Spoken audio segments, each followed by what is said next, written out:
이 차가 출발하자 이제 다시 속도를 높이면서 좌회전을 하려고 하는데요. 이 재미있는 것은 바로 이 트럭 뒤에 새로운 트럭이 동장하면서 여기서 차가 서버리면서 큰 교통사고가 나버립니다.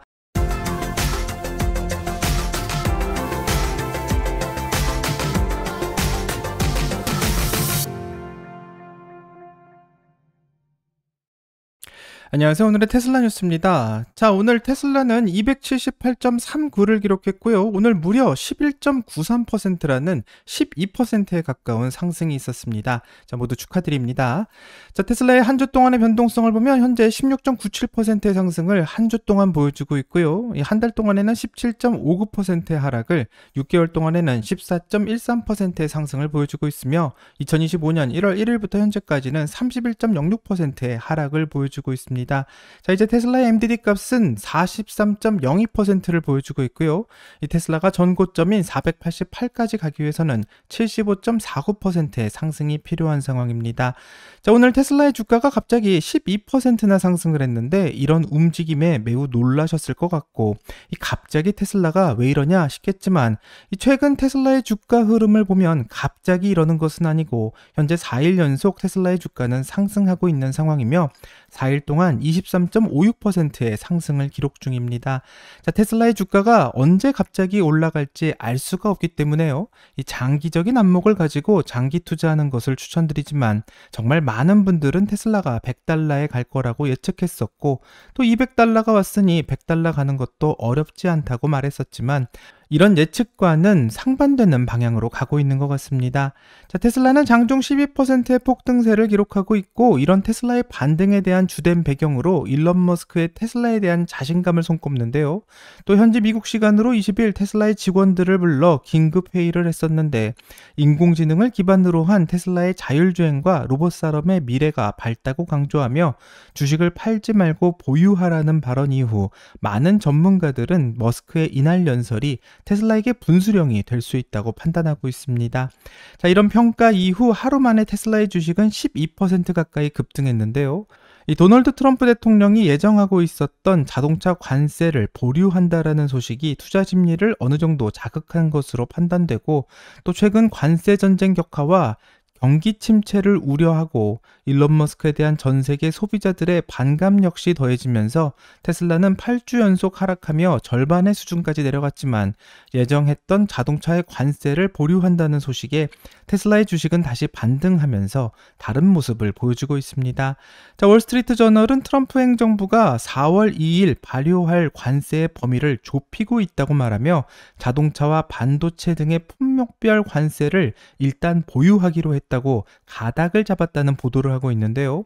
이 트럼프 행정부의 관세 정책으로 인해서 테슬라는 이런 관세 정책이 전기차와 배터리 공급망에 영향을 미칠 수 있다며 미 무역 대표부인 USTR에게 서한을 보낸 것으로 알려졌고, 관세 부과에 대한 테슬라의 우려를 표명한 것으로 알려졌습니다. 자, 재미있게도 일론 머스크가 주식을 계속 보유하라고 말한 지 며칠 되지도 않아 테슬라의 주식은 다시 힘을 받기 시작하고 있는데요. 이런 테슬라의 상승세는 비단 트럼프 행정부의 영향뿐만 아니라 최근 중국에서 FSD와 관련된 여러 움직임에도 영향을 받고 있다라는 소식입니다. 자, 2025년 2월 말 중국 정부는 무선 소프트웨어 업데이트인 OTA에 대해서 사전 승인을 요구하는 새로운 규제를 시행하기로 결정했는데, 원래 테슬라는 3월 17일부터 4월 16일까지 한 달간 무료 FSD를 경험하는 이벤트를 개최해 이 많은 사람들에게 FSD를 중국에서 경험해보게 하려고 했었지만, 이 중국 정부의 규제로 인해서 예정된 한 달을 채우지 못하고 바로 이벤트가 종료되었습니다. 자, 처음으로 테슬라가 중국에서 한 달간 무료 FSD를 서비스한다고 하니 바로 언론에서는 한 달 무료로 제공하는 것 또한 악재라고 평가하며 이로 인해 주가가 하락했다고 말하니, 이 테슬라가 FSD의 무료 배포를 일시 중단하는 것은 이제 뭐라고 평가할지도 궁금해집니다. 하지만 테슬라의 일시 중단 소식에 대해서 다른 의혹을 제시하는 사람들도 있어 현재 루머가 좀 돌고 있는데요. 이 테슬라가 중국에서 FSD 구독제를 실시하려고 한다는 루머가 나오고 있고, 오는 4월부터 시작할 수도 있다라는 이야기가 나와 이 사실일 경우 많은 중국의 테슬라 오너가 FSD를 사용해 볼 수 있게 될 것 같습니다. 하지만 테슬라가 구독료를 받고 FSD를 사용하게 한다는 것은 많은 사람들이 실패할 거다라는 예상도 나오는데요. 왜냐면 대부분의 중국 전기차 회사들이 자율주행을 따로 돈을 받지 않고 무료로 제공하고 있기 때문이고, 그렇기 때문에 테슬라가 유료로 자율주행을 배포한다면 경쟁력이 없다, 이런 평가를 내리기도 합니다. 자, 그럼 현재 중국에서 무료인 자율주행의 기술이 어떤지 한번 확인해 봐야 될 것 같은데요. 이 50km로 달리고 있고 내비게이션 오토파일럿으로 주행 중인 이 리오토의 자동차의 자율주행이 어떤지 한번 보려면, 현재 교차로에서 좌회전을 하기 위해 이제 깜빡이를 넣고 이 신호를 기다리고 있는 상황입니다. 이 차가 출발하자 이제 다시 속도를 높이면서 좌회전을 하려고 하는데요. 이 재미있는 것은 바로 이 트럭 뒤에 새로운 트럭이 동장하면서 여기서 차가 서버리면서 큰 교통사고가 나버립니다. 자, 일반적이라면 오히려 속도를 내던가 이 차량을 보고는 빨리 피해야 될 것 같은데, 트럭이 다가오니까 오히려 정차하는 모습을 보여줬는데요. 이 다행히 생명의 위험은 없었던 것 같지만 차는 거의 파손된 것 같고, 이 무료인 자율주행을 믿고 탔다가 어떻게 되는지를 보여주는 순간이라고 생각합니다. 자, 다음 영상을 보면 이 도로가 굉장히 빠르게 지나가다가 바로 앞으로 가면서 큰 사고가 나는 것을 볼 수 있는데요. 이 사고는 자율주행으로 가다가 큰 사고가 난 것을 볼 수 있는데, 이 도로는 원래 공사 중이기 때문에 앞으로 가는 진행 방향을 맞고 실제로는 오른쪽으로 이 차량이 빠져나가야 되지만, 이 대부분의 중국산 자율주행은 HD맵을 이용해서 지도를 향해서 달리고 있기 때문에 오른쪽으로 가지 못하고 막혀져 있는 이 도로를 향해서 직진해 큰 사고가 난 것으로 볼 수 있습니다. 실제로 생각하지 못하고 주행되는 FSD는 굉장히 위험한 상황이고요. 앞에 가드레일을 전혀 인식하지 못하고 도로가 막혀 있는지를 알지 못하면서 바로 직진을 해 큰 사고가 난 것을 볼 수 있습니다. 자, 그럼 테슬라의 FSD는 어떤지 한번 확인해 봐야 될 것 같은데요. 현재 화면에서 보고 있는 FSD는 버전 13.2.6이라고 하고, 앞에는 도로 공사가 한창이기 때문에 모든 도로가 흙길로 덮여져 있어서 어디로 가야 되는지 정확하게 표시가 되어 있지도 않지만, 이 테슬라는 오른쪽으로 가야 된다라는 것을 확인하고 있는 것 같고, 앞에서 정말 많은 차들이 나오고 있기 때문에 이 순서를 기다리고 있습니다. 자, 이렇게 다른 차들은 이 지도를 이용해서 다니지만 테슬라 같은 경우에는 상황을 판단해서 다닌다는 것이 이 다르게 생각되는 것 같고요. 그렇기 때문에 테슬라의 FSD는 지도에 정확하게 나와 있지 않은 상황에서도 이 상황을 판단하고 가야 될지 말아야 될지를 정확하게 판단합니다. 자, 앞에서도 계속해서 차가 나오기 때문에 이 차량은 진행하지 않고 이 차량이 다 지나갈 때까지 기다리는 것을 볼 수 있고요. 앞에는 어디를 봐도 차선이 전혀 없고 어느 쪽으로 가야 되는지도 정확하게 알 수가 없는 상황이지만, FSD는 이 공사 현장을 제대로 판단하면서 진행하는 것을 볼 수 있는데, 이 일반적인 운전자가 이 길을 운전할 때도 굉장히 헷갈릴 것 같은 길은 FSD가 굉장히 잘 찾아가는 것을 볼 수 있고, 이런 점이 FSD가 굉장히 유리한 점이라고 생각하게 됩니다. 이제 FSD를 사용한 중국의 사용자들 같은 경우에는 운전하는 동안 차 안에서 무엇을 할지 걱정해야 되는 상황이고요. 간단하게 음료를 마신다거나 스트레스를 푸는 정도의 FSD를 이용한 주행의 상황이 일반화될 것 같습니다. 자, 이제부터는 테슬라가 크게 주가가 상승한 것에 대해서 과연 월가에서는 어떻게 평가하는지 한번 확인해 보려고 하는데요. 이 한글 자막의 원본 영상은 회원님들에게 먼저 선공개되었고, 라이센스 문제로 한국어로 더빙된 영상 같이 시청하려고 합니다. 자, 영상을 시청하시기 전에 구독과 좋아요 부탁드리고요. 그럼 영상 볼게요. 캐롤라인 씨, 최근 BYD가 테슬라를 제쳤다는 헤드라인을 접했는데 그걸 좀 가볍게 넘기신 것 같네요. 하지만 테슬라는 늘 변동성이 큰 종목으로 보입니다. 시장 전체가 부진한 상황에서 테슬라만 독주한다는 건 쉽게 상상이 안 가는 부분이죠. 그래서 오늘처럼 시장이 반등하는 날에는 테슬라 자체의 리스크가 있긴 하지만 큰 상승장에서 두각을 나타내는 모습이 역시 눈에 띕니다. 지난 일주일간 주가가 크게 올랐는데요. 현장 전문가들이나 평소 접촉하신 애널리스트들에게 물어보면 각자 다른 의견을 내놓을 겁니다. 그게 바로 테슬라의 매력 아닐까요? 이 종목에 대한 시각이 워낙 극단적이고 엇갈리면서도 뜨겁다는 점이요. 맞습니다. 최근 몇 주간 애널리스트들 사이에서도 의견이 분분했죠. 통계로 보면 매수 48%, 보유 30%, 나머지는 매도 의견으로 나뉘어 있습니다. 최근 애널리스트들의 움직임도 운제돼 있는데요. 켄터 피츠제럴드는 테슬라, 기가팩토리와 오스틴 AI 센터를 방문한 뒤 비중 확대 의견으로 상향 조정하며 낙관론을 펼쳤습니다. 반면 지난주와 지지난주에 다뤘던 일부 낙관론자들은 목표가를 낮췄습니다. 특히 완전 자율주행 FSD의 가격 프리미엄이 지속되기 어렵다고 본 거죠. RBC는 여전히 긍정적이지만 목표가를 주당 $440에서 $320로 $120나 하향 조정했는데요. 낙관론이 다소 꺾인 셈입니다. 미즈우 역시 전기차 판매 부진을 이유로 목표가를 $515에서 $430로 낮췄습니다. 이유도 각기 다르고요. 엇갈린 분석이 이어지는 가운데 오늘 주가엔 부정적 영향이 없어 보입니다. 한 가지 흥미로운 소식이 있는데요. 혹시 보셨는지 모르겠지만 버라이어티에서 코펜하겐 다큐멘터리 영화제에서 데뷔하는 테슬라 파일이라는 다큐멘터리 기사를 실었더군요. 이 작품은 일론 머스크의 정치적 영향력이 위험하다는 점을 폭로하고 테슬라 내부를 들여다보려 합니다. 내부 고발자와 전 직원들의 증언도 포함됐다고 하네요. 기사에서 다큐 제작자는 머스크의 정치적 행보에 의문을 제기했는데 현재 테슬라가 유럽 전역과 미국 법무부의 조사를 받고 있는 상황과 맞물려 있다고 봤습니다. 머스크의 정치적 부상이 책임 추궁을 피하려는 의도일 수 있다는 의심도 제기됐죠. 이번 주 유럽 개봉을 앞두고 있어 또 다른 불확실성이 될 가능성이 있습니다. 하지만 오늘 테슬라 주가는 10% 상승하며 영향을 받지 않은 모습입니다. 네, 10% 상승이라니 테슬라 주주들에겐 반가운 소식이죠. 월요일에 이런 상승세를 유지한 건 정말 오랜만입니다. 오늘 소식 전해주신 캐롤라인 씨께 감사드립니다. 이상 네트워크 선인시장 크카운글렌 우주였습니다. 자, 영상에서는 코펜하겐의 다큐멘터리 영화제에서 데뷔한다는 테슬라 파일이라는 다큐멘터리를 언급하면서 이 다큐멘터리가 이번 주 유럽에서 개봉하게 되면 어쩌면 테슬라 주가에 또 다른 불확실성이 될 가능성이 있다는 말을 합니다. 하지만 워낙 테슬라에 대해서 비난하는 내용들이 많기 때문에 이 영화가 하나 더 개봉했다고 해서 무슨 영향이 있을까?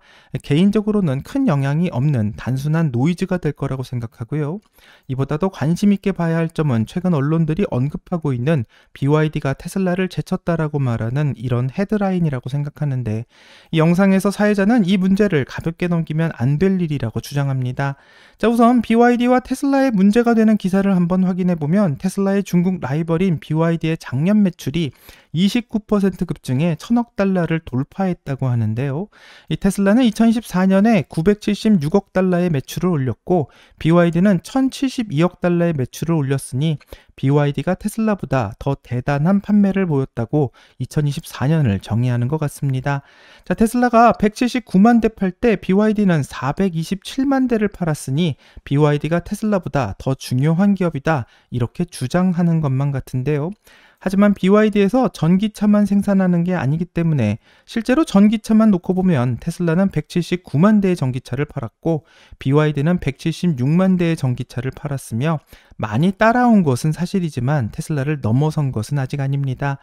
하지만 많은 언론들은 BYD의 매출이 테슬라보다 높아진 것이 더 중요하다고 이 문제를 부각시키고 있는데요. 왜 그렇게 생각하는지 자동차 애널리스트의 의견을 한번 들어보려고 하며 BYD와 테슬라를 어떻게 비교하는지 영상을 보며 확인해 보겠습니다. 그럼 영상 볼게요. BYD 주가가 오늘 아침 급등했어요. 2024년 사상 최대 분기 실적을 기록하고 매출이 1,000억을 돌파했거든요. 세계 최대 전기차 제조사로 테슬라의 연간 판매량 420만 대를 넘어섰습니다. 자세한 이야기는 캘리블루 부게리드 에디터 숀 터커와 함께 나눠볼게요. 반갑습니다. 이번 상황이 어떻게 전개되고 있다고 보시나요? 매출 수치를 보면 BYD가 약 1,070억, 테슬라가 980억 정도예요. 꽤 큰 차이로 앞서갔네요. 고객 활동 측면에서도 이런 변화가 보이나요? 전 세계적으로 보면 확실히 그렇습니다. BYD는 대부분 지역에서 가격 경쟁력이 뛰어나요. 제조 비용이 저렴해서 원가 우위를 가지고 있고 기술력에서도 점점 앞서가고 있어요. 지난주에는 배터리를 약 5분 만에 거의 다 충전할 수 있다는 충전기를 선보였죠. 이건 실질적인 문제라기보다는 인식의 문제에 가까워요. 실제로 그 충전기를 모든 곳에 배치하려면 몇 년이 걸리겠지만 소비자들에게는 이게 최고 기술이다라는 믿음을 심어주죠. 그 점을 염두에 두고 BYD가 장기적으로 소비자 인식을 더 확고히 다지려면 어떤 노력이 필요할까요? 최근 구매자들의 관심이 시장 점유율뿐 아니라 브랜드 인지도 옮겨가는 큰 변화가 있었잖아요. 테슬라 외의 다른 자동차 제조사들도 이런 흐름을 타고 있죠. 장기적으로 이 상황이 어떻게 정리될지 분석과 과거 사례를 바탕으로 보면 어떤 패턴이 보이나요? 새로운 회사가 소비자 심리가 바뀌는 순간을 활용할 때 말이죠.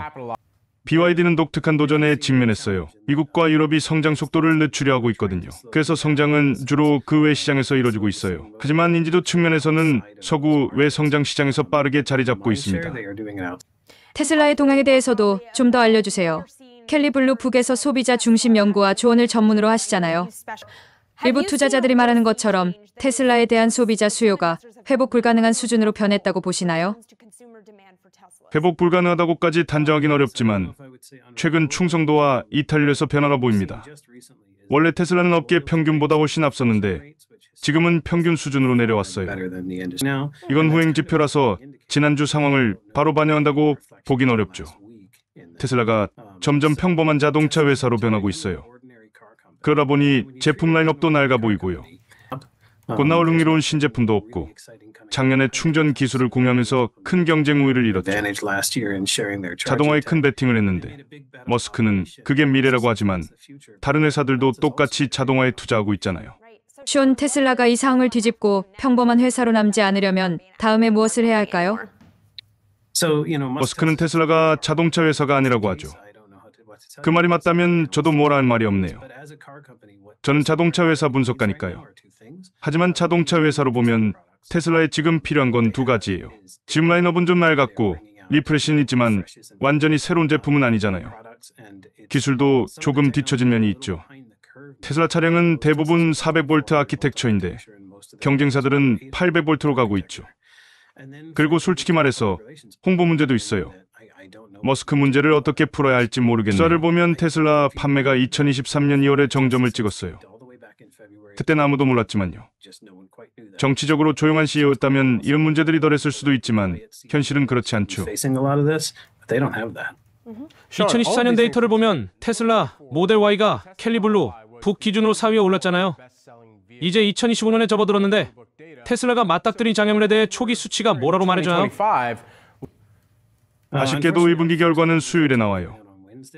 그래서 지금은 일부를 공개할 수 없네요.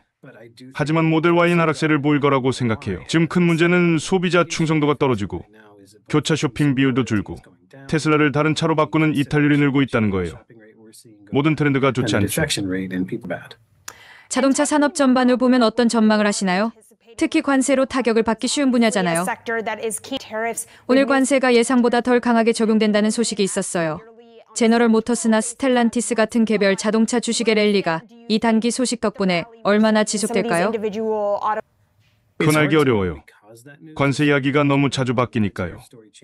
오늘 바뀐 관세만 보는 게 아니에요. 4월 1일에 자동차 관련 관세가 따로 나올 수도 있고 보복 관세 위협도 있고 철강 관세 영향도 있어요. 매일 변동이 있죠. 작년 4분기 판매는 꽤 강세였어요. 두 가지 요인 덕분이었죠. 금리가 내려가고 딜러 재고가 많아서 차를 팔려 했거든요.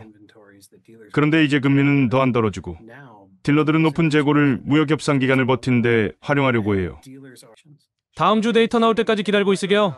시간 내주셔서 정말 감사합니다. 자, 영상을 다 봤는데 이분은 자신을 자동차 회사 애널리스트라고 정의하며 일론 머스크가 테슬라를 자동차 회사가 아니라고 말했기 때문에 논평하기는 어렵다고 말합니다. 하지만 이런 발언과는 다르게 테슬라에 대해서 엄청난 논평을 하는데요. 이 자동차 전문가의 시선으로 봤을 때 테슬라가 판매가 안 좋은 이유는 리프레시 제품은 출시했지만 완전히 새로운 모델이 없기 때문이고, 이 테슬라가 전기차보다 자율주행에 대해서 베팅한다고 말하지만 이 다른 회사들도 똑같이 자율주행에 투자하고 있기 때문에 이런 것이 전혀 특별한 게 아니다라는 자동차 전문가의 의견을 들어볼 수 있었습니다. 자, 테슬라는 이미 완전히 새로운 제품인 사이버캡을 선보였고요. 6월에는 또 저렴한 모델인 모델 2를 출시할 예정이라고 말합니다. 자, 이런 신차 출시보다 훨씬 더 중요한 것이 바로 이 사이버캡이 자율주행을 전용으로 만든 차라는 점인데요.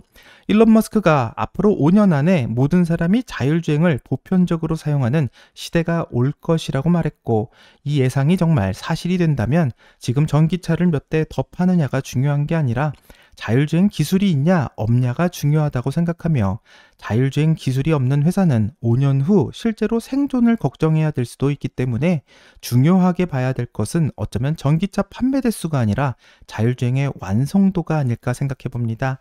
자, 그럼 테슬라의 6월 로보택시의 출시는 어떻게 나오게 될지 상당히 기대를 해보고요. 여기까지가 오늘의 테슬라 뉴스입니다. 오늘 영상이 도움이 되셨다면 구독과 좋아요 그리고 알람 설정 부탁드립니다. 오늘 좋은 하루 되시고요. 오늘의 테슬라 뉴스는 내일 또 새로운 소식으로 다시 찾아오겠습니다. 감사합니다.